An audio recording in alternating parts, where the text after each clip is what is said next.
This is Matt from the Dice Round Table. Don't forget to subscribe to the channel, ring the bell so you're notified of future content, as well as liking the video if you appreciate the content. But what are we talking about? We are going to be talking about my initial thoughts on Victory at Sea. I have not played it. I have read the rules. I have touched a demo set. If you see my unboxing video, I've already gone through what was in the box. This one is talking about, yes, 7 pages, front and back, notes about Cruel Seas rules. Small book. It's not that fat. Nothing like Bold Action. I do play several of Warlord's games. I have Bold Action, Blood Red Skies, Cruel Seas, Black Seas. I have this rule set now. I've looked at some of their other ones, but this is the ones I do have and I do play. I do enjoy Historics. I'm not a Rivet counter. I enjoy it for the setting, the theme, the stories you can generate with it. So Victory at Seas, heard about it. Really love epic games. Star Wars Armada by Fantasy Flight's one of the games I really, really love and endorse. It's not on this channel because I owned and collected that stuff before I really got into this YouTube channel. And I might bring some of that content on, but not right now. But I own Cruel Seas. I have a German and British force for it. It's a very light game. I don't feel like it can be very competitive. It's very story narrative, scenario driven for me. Black Seas, love the competitive nature of it. I enjoy the rule set. I like and see where they're going with it. Honestly, I would love to see some of the things they did in Black Sea as far as Warlord games go and bring some of those things into Cruel Seas and revamp the rules. But I don't know if they'll ever do that. One of the big things is changing centimeters to inches in Cruel Seas. But let's get on to Victory at Seas. Why do I bring those up? Because I feel like Cruel Seas is at the bottom of the list. It's a very casual game. Black Seas, we can get a little bit more competitive. Cruel Seas, you can buy upgrades on ships, but I don't feel like it makes a huge impact on your average game. You're not going to necessarily see and do some of the things that you can buy for upgrades. Black Seas, they factored in some really cool upgrades to make different ships very unique with special crew. And the point system, I feel like, can be very competitive. So we got Cruel Seas, Black Seas. Then we got Blood Red Skies. Blood Red Skies, I think, falls between the two. Because Blood Red Skies, I think, has some really cool features. It's very different. Has a nice flow to the game. So I'll put Blood Red Skies right below Black Seas as far as competitiveness and crunchiness. What scale would I do? I would say let's do crunchy scale. So Cruel Seas, bottom. Not very much crunch in it, but a very satisfying gameplay and some great story. Blood Red Skies is next for me. Then I have Black Seas. Black Seas, man, there is some crunchiness you can get in there if you want to start really list building. Or if you just want to go in there and play, you just go in there and play. Then I'm going to put Victory at Seas. Victory at Sea, after reading these rules, oh my goodness. Warlord, I have not put this on the table yet. I really need to see how this plays. But I feel like you have the crunchiness in here. And I don't think you could strip this down to a very casual game. Why are you saying that? I'll get there. And then you got Bold Action. I think Bold Action is a very crunchy game, but I can strip that down to a very casual, fun game at the same time. I think this is the first game from Warlord Games that I've personally seen and put my hands on that I can't make this casual unless I'm like, hey, you're playing with cruisers and destroyers, I'm playing with cruisers and destroyers. That's it. What is in this demo kit are cruisers and destroyers. And from the looks of it, I did not do this yet. I am sorry. Let me do some quick math. 190 points versus 320. Right? 330. So an American cruiser and destroyer comes out to be 190 points. If I double that, because there's 2 of each, that means 380 points in Americans. If I take a cruiser and destroyer together for the Japanese, that's 230. So they have 460 points in this demo set. The demo set's not balanced, just if I'm looking at the points. Does that matter? Well, for a demo set, I wish it did. Personally, I think Blood Red Skies is the best demo starter kit I've ever seen because both sides are as balanced as you can make it. But this is about victory at seas. Do I get to have airplanes? Yes. Do you get to do cool damage? Yes. I play World of Warships on the Xbox. When I got done reading these rules, I'm like, we can play World of Warships on the tabletop. You could. I think these rules would substantiate the ability to play World of Warships. Why? Well, in World of Warships, if you play on the computer, you get aircraft. If I'm flying over a destroyer, the AA fire just triggers, right? Same as in here. Every time you fly over an enemy ship, their AA fire will trigger. Well, you know, I like flooding things. Well, flooding is not exactly in here, but the critical hit system is fantastic, but crunchy. What do you mean by crunchy? That table is needed for critical hits. Well, that doesn't look as complicated as Black Seas. You're right.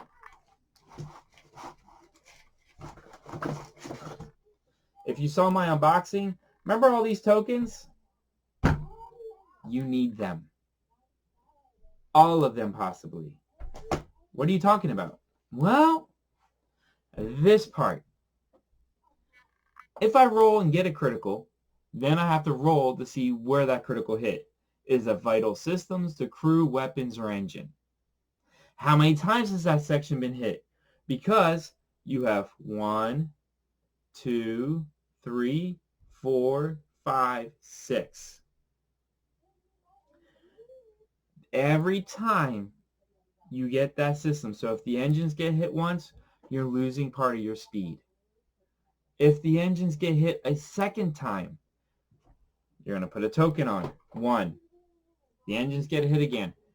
Token. Must move 3 inches before each turn. We'll get there about the turns. If they get hit a third time, now your turbines are damaged. -1 speed. Crew area, critical score increased by 1. So that then triggers this crew area result. Oh, you know in those movies? World War II naval movies, when there's a fire, you got damage control? Damage control's in here. You, at the end of the turn, can send damage control teams to fix one of these, to take tokens off. What happens when there's like flooding and there's fire and they're evacuating a section? That's in here too. When it escalates. So engine room at a 4. Weapons at a 4. And crew at a 2.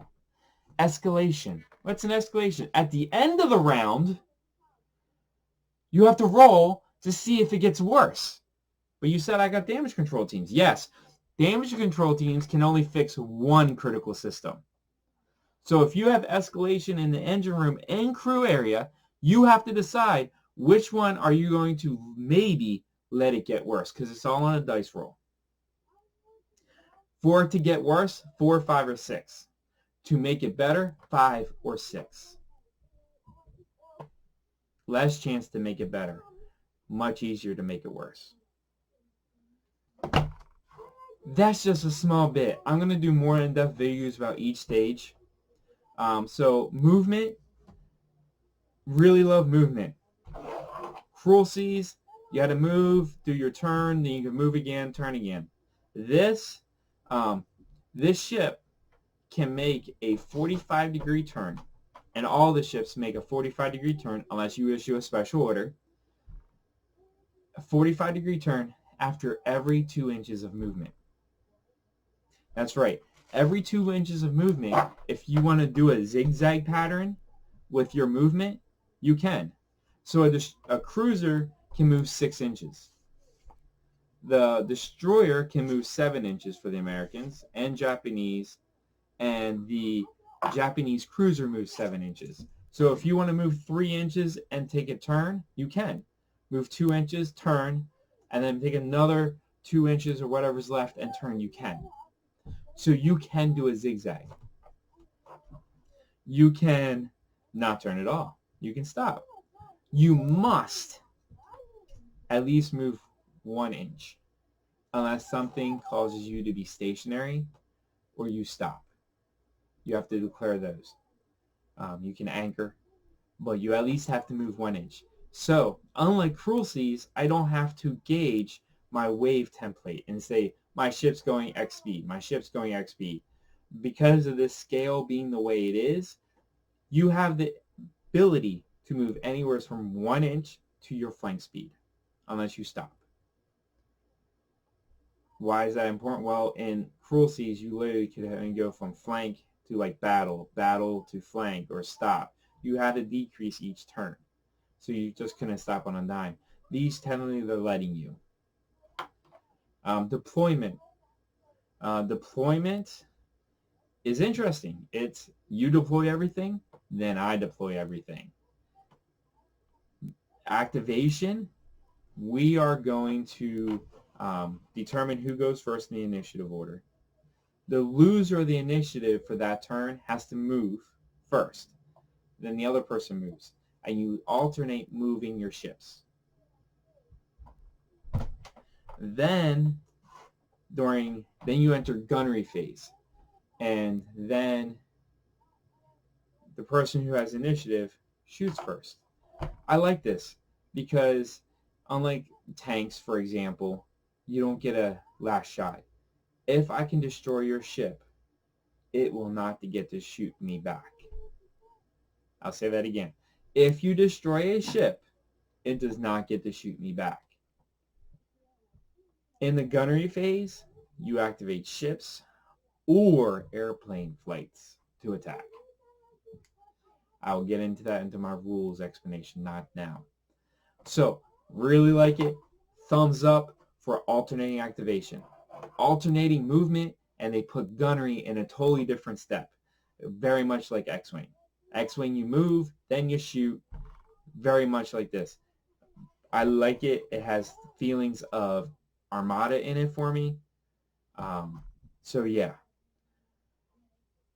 The damage system, I need to see how that plays. I just need to see how that plays. Because I feel like if you play World of Tanks and you played World of Warships, it's that different between Cruel Seas and this. And Cruel Seas, just like in the World of Tanks, if you play that video game, boom, one shot, you literally could sink a small or light tank. World of Warships, you got to be hammering unless you get a really nice hit with a battleship. Looking at how much damage you inflict and their hulls and the chances of inflicting damage, I feel like you'll be plucking away. But a destroyer with 5 health, you're going to take out that destroyer with maybe a couple good place hits from a cruiser, just like World of Warships. If it's destroyer on destroyer action, it might take a couple plinks to get there. So there is that. So the damage system, I think it gives you the feeling that these are massive ships that are going to be taking damage. So I think they got theme on that. Let's see. The scenarios, I'm saving the scenario discussion and how you set up battles for a different discussion. But I'm telling you, it is, as a teaser, it is awesome. I need to see how this plays. You have 4 sets of possible setups. However, so during the setup, you roll, kind of determine why your fleet's doing what it's doing. So depending on what you roll, you come up with a priority and your objective. Are you trying to protect the super battleship Yamato from being destroyed while you're escorting it from harbor to harbor? Is your goal to go after the American carrier group because you want to sink the carriers before they can do anything effective against you. Maybe you're sending your air-based your aircraft to attack Midway, and as the Japanese. So very interesting on how they give you motivation. Overall, I was having some doubts when they announced this game about, do I really want to play this? Do I really want to play this? Do I really want to play this? But after reading the rules, I'm super excited to get this on the table and get some plays and see the flow of the game and how it rolls and moves and the rule interactions. I really wish there was airplanes in here because I think the airplanes are going to change the dynamic massively. Is there a lot in the options to add to ships? No. But it's going to come down to what ships you do and why. The scouting mechanic. When you do deployment, you can determine if observation planes and cruisers and destroyers are scouting or not. If they're scouting, then they're not on the deployment zone. And depending on what you score in your scouting, you might be able to change your deployment after everyone's deployed. You lost the initiative. That sucks. You had to put all your fleet out first. But because you got more ships scouting than your opponent, maybe you'll win in those scout points. And you'll be able to go, ha, ha, ha, I move these ships around. But those scouting ships are not lost. They're still part of your fleet. They become reserves. You roll for them. And they can come in later in the game, but on a random table edge. That one's, I mean, we got communication. We should be able to tell them where they're sailing. But either way, I think that's an awesome dynamic that has some flavor into the game. So overall, I'm eager to get this set up, played. I think the models, everyone's going to get gruff. I think if you're careful, you can probably cut around these. But at the same time, it's really nice that they have these nameplates on the ships so you know what goes with what. I'm going to try to probably color code my names or the bases and then color code their cards. But overall, I think give this a shot. If you're looking for an epic level game with crunch, this is it. I don't know how the points balance out. I need to get it on the table. Cruel Seas, I didn't understand it until I played it. Black Seas, very similar to Cruel Seas, so I could see the point dynamic. But the point system in Cruel Seas, a frigate's a frigate for everyone, but it comes down to paying for experience versus non-experienced crews. So overall, I am very eager. I think this has a lot of promise. It fills a very big niche. Well, it fills a niche gaming market. If you have any interest, definitely watch the gameplay. Look at some other stuff before you go in, and just know there's crunch to this. Thanks for watching.